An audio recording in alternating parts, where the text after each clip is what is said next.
6 games? Is somewhere you're like, hey, you have experience here? Yeah, well, listen, I mean, it's been he's done it in his history before as a guy that's done it before, and so knowing that he's always been a guy that's kind of an emergency guy. Depends on who's active at the game. Obviously, we go into every game with a contingency plan at every specialist spot, including returner. So when that happened last week, we had a couple of different options. I felt like with our game plan that we had I felt like Taysom was our best option. If you ever notice when we go out pregame or anytime we're kind of catching punts off the jugs and things like that, Taysom's always a guy that we have in the bullpen. And so I'm not going to tell you he got a boatload of reps in practice, but he knew the plan. He sits in the meetings. He knows the plan. We know he's a good ball handler, and so that's kind of what led it to that decision. There is a level of trust there, though, right? Because he's not Oh, yeah. a ton of reps there, and you Yeah. just kind of like trust that he has the experience. Yeah, I listen. I think the whole building trusts Taysom to do just about anything, right? Next thing you know, he's going to be cleaning the hallways. So he's, he can do. He's a do-it-all guys. We all know.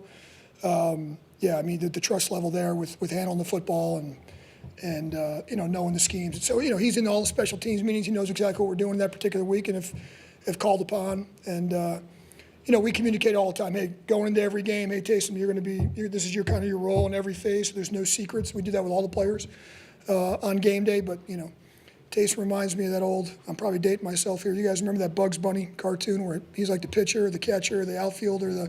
So I call him Bugs Bunny, but some of these guys don't even know who Bugs Bunny is. But no, he reminds me of that guy. So yeah, I mean, listen, the trust level is definitely there with Taysom with a lot of different things.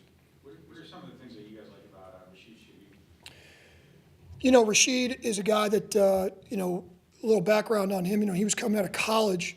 Phil and I actually evaluated him 2 years ago because if you guys remember, the 1AA guys played in the spring, and so we weren't sure if he was going to come out or not, and he had a COVID year and all that. So he's a guy we were kind of looking in the draft process for a couple of years. Very productive player. He stuck out on film, obviously, at that level. He looked like, with a lot of speed on the field. He was a player that produced at receiver and at returner. And so that's the kind of things that stuck out in college, and that's one of the reasons we, kind of went after him in the draft process and the free agent process. So that's, kind of the lead up. He obviously didn't have a full training camp with us, OTAs and everything. He was still recovering from an injury, so he's kind of gotten back as the season's gone on. He was kind of late in the preseason, so just kind of getting him back caught up and all that stuff. But he really flashed in college. Darren, on that punt where y'all were able to tackle the punter and Taysom recovered the ball, one, are you clear on what they were trying to do? And two, what did y'all do well that enabled you to stop it? Yeah, so a couple things. The players did a great job. It was an oddball formation, and we have a certain check that we make week to week with a non-traditional punt formation. The players, to give them credit, did a phenomenal job because I'm not on the field there with them. And so they lined up. If you remember, they actually had a false start to begin with, and they came back with the same formations as the players to give them full credit. All the guys out there on the field recognized the formation difference. They got into our check for the week. And that was the first thing. The second thing is, Michael Dixon, their punter, is an Australian rugby-style punter. He did a bunch of that when he was in college. Oddly enough, on last Friday, we watched a play with the group a couple years ago. They had a play where they were going to take a safety against the Detroit Lions, and he runs out to the right, and he actually runs for a first down. So we actually watched that play with the group on Friday and said, hey, listen, if they're going to do something as a fake or a gadget, this could be something that they go to. So I think the players kind of had that in their mind, that he's a roll-right rugby player. I think what they were trying to do, I think it was a double check. I think it was either going to be a roll punt, or if he saw that he had a seam, he was going to take it. If you watch the play on film, he probably thinks for about a half second that he's got a little bit of a seam, but Carl and Dwayne kind of closed the hole really quick. And so I think it was a little bit of an option for the player. But Taysom does a great job. Here comes back to Taysom. Taysom was the edge rusher on that play. He kind of pulls it up, forces him back inside, forces it back to Carl and Dwayne. And so that was kind of the lead up to that play. And so obviously it was a big play in the game. And it was a great stop, great recognition by the guys that were on the field. Really, really good job. Aside from things that might just naturally come from the returner themselves, what are some of the things that a kick return unit can do to improve productivity in a return game? Yeah, listen, it's never one thing, right? It's sometimes it could be the returner. Last week, Deontay drops the ball on his return. there's been times where you can miss one block. We call it 1/11th on special teams. It's everyone doing their part on a particular play. And so sometimes if you don't have every single guy doing their 1/11th, it's not necessarily the same thing every time. And so I think we've had some productive plays in the return game. We had 2 out over the 30 last week. Deontay a few weeks ago had a couple of 30-yard-plus returns, and so we've had some good plays there. Hasn't been consistent enough. Our scheme is going to be a little bit different week to week on the matchups and things like that. And so I think just executing the game plan and listen, the return game is one of those things, whether it's punt return or kick return, where you can't block all 11 guys. And so part of that's on the returner, making guys miss. Part of it's blocking up the scheme. And so, I'd love to say I put my finger on one thing and say that's the reason. We've been real good here in the return game in the past. It's one of the things we pride ourselves on. We've had real good punt returns and kick returns the last couple of years. We haven't been as consistent as I'd like to be so far this season. But, again, we've also had a lot of different people back there. I mean, you look through 5 games, we've had, I think, 4 different guys back there on kick return. We've had a bunch of different players back there on punt return. It's a credit to our roster that we have that many people that can do it. At the same time, it's hard to get a little consistency there, with the guys out, on the field. So, listen, no excuses. We're going to keep working at it and get ourselves better. And I got the full confidence that we will, because we really do have a good unit. I really believe in our core players. I have a lot of confidence in our guys. And so I think moving forward, we'll fix it. But it's really, I'd love to sit here and tell you it's just been one thing. It hasn't been just the one thing. It's been a couple of different things. It starts with fielding the ball. We've put a couple on the ground. That's got to improve no matter who's back there.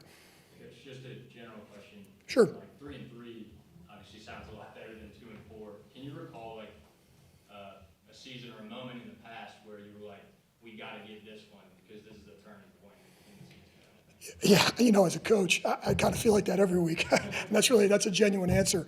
Every week I come in on Monday and we turn the page to the next game and I feel like, oh my gosh, this is the biggest game of the season. And that's whether we're undefeated or haven't won a game yet or somewhere in the middle. I think as a coach, you treat and the longer I'm in the NFL, the longer I realize, or the more I realize, I should say, that every week is really an individual event. It's so much different than anything else. And so you got to quickly turn the page and move on. And I think that no different than this week. This week is an individual event. It's the injuries and the players and who's going to be active and all those things. And it's really just locked in. Dennis has been preaching the last few weeks about being 1-0, and it's just all about us. And that's really the main focus is right now on just winning this football game, going 1-0 in this football game, and then the results kind of take care of themselves. And then when this game's over, you look and say, okay, this is where we are now. So I don't think there's a lot of big picture moments. I think in the years that I've been here, we've had to have some signature wins that have kind of catapulted us. You always hope that last week was that win, and we're going to get on a roll. But again, the focus has really just been on this individual game. Do you expect the atmosphere to be pretty wild with all the LSU connections? I do. Listen. The atmosphere in the Superdome is always great, but between our guys and their guys, I think there's a number of guys that are local, and I think it'll be no different than every week in the Superdome. It'll be a great atmosphere. So really looking forward to that very much so.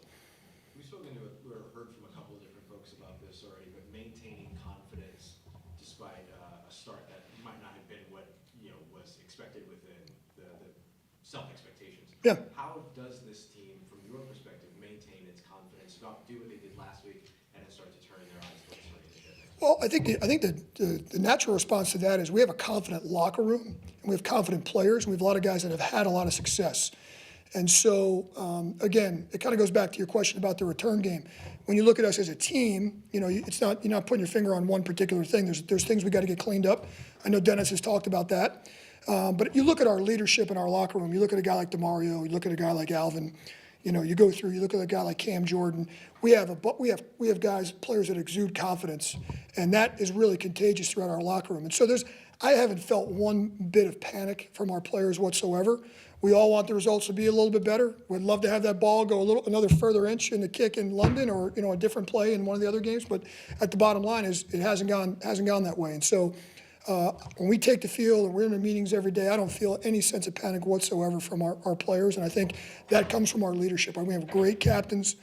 We got great leaders in the locker room, and I think that's really contagious with the young players. So when we go out there and work every day or show up for the game, I don't feel anybody's pressing or anything like that. So I think that's, I think we have a confident group, and I think that they've kind of shown that, whether it's on the field in the meeting room or anywhere else in the locker room. I think that you see that 24/7. Yep. You know, Darren, after London, I think DA said that first 60-yard kick, and he's on the fence, and you kind of talked to him because you were so confident. What made you so confident that Luck could knock through from 60? Yeah, that was one of the, that was a look back. It wasn't funny at the time, but you look back, it was a little bit of a comical moment because I said field goal. I think everybody else turned around and walked away.